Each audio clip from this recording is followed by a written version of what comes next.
veux que je te raconte l'histoire de la bouteille à la mer? Ok, mais par contre, moi, je ne raconte mes histoires qu'aux enfants qui se lavent les dents. Donc attrape ta brosse à dents, ton dentifrice, et tu frottes jusqu'à ce que l'histoire soit terminée. 3, 2, 1, 0. Terre en vue! Terre en vue! Préparez-vous à accoster, moussaillon! Oh, excuse-moi, parfois je me prends un peu pour un pirate. En même temps, qui n'aimerait pas ça, hein? Voguer avec de vaillants camarades sur toutes les mers du monde, s'arrêter sur des îles désertes de sable fin avec des cocotiers et où l'eau est si claire que l'on voit ses pieds quand on se baigne. Mais surtout, y cacher des trésors.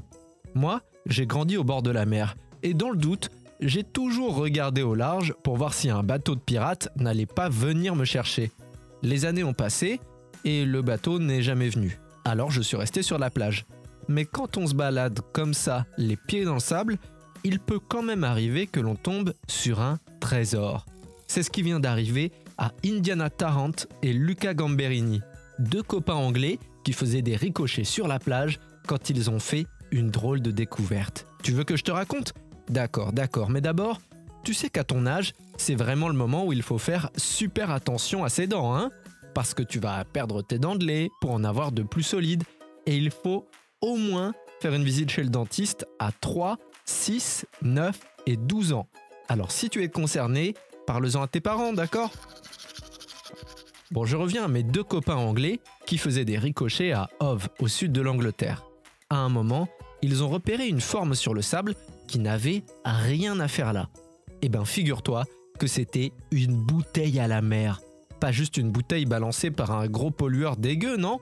Une avec un message dedans, comme les cartes au trésor de pirates. Et cette lettre n'avait pas du tout été abîmée, puisque la bouteille avait été scellée avec de la cire de bougie. En l'ouvrant, les deux copains ont découvert que le message avait été écrit 61 ans auparavant. Et pas du tout pour eux, évidemment. Bobby, celui qui a écrit la lettre, essayait de l'envoyer depuis l'Angleterre jusqu'aux États-Unis. Tu te rends compte ? Il aurait fallu qu'elle traverse tout l'océan Atlantique avant d'arriver là-bas. Mais de toute évidence, c'était un peu trop lui demander. Alors elle a fait demi-tour et elle est retournée en Angleterre. Heureusement, le message n'était pas trop important. Tu imagines toi si ça avait été pour signaler un naufrage avec des rescapés sur une île perdue ? Eh ben ils y seraient encore, à manger de la noix de coco. Sauf que là, c'était plus un message pour rire. En fait, Bobby voulait juste raconter la vie en Angleterre à des Américains et leur dire qu'il se verrait bien devenir un cow-boy. Cow-boy ou pirate, à un moment faut choisir, tu crois pas ? Bon allez, montre-moi un peu tes dents. Fais A, fais I. C'est pas mal ça, bien blanche comme il faut. Tant pis pour vous les caries. Allez maintenant, au lit. Je vais pas aller me coucher. Retrouvez les épisodes des Dents et Dodo sur le site et l'application BFM TV et sur toutes les plateformes de streaming.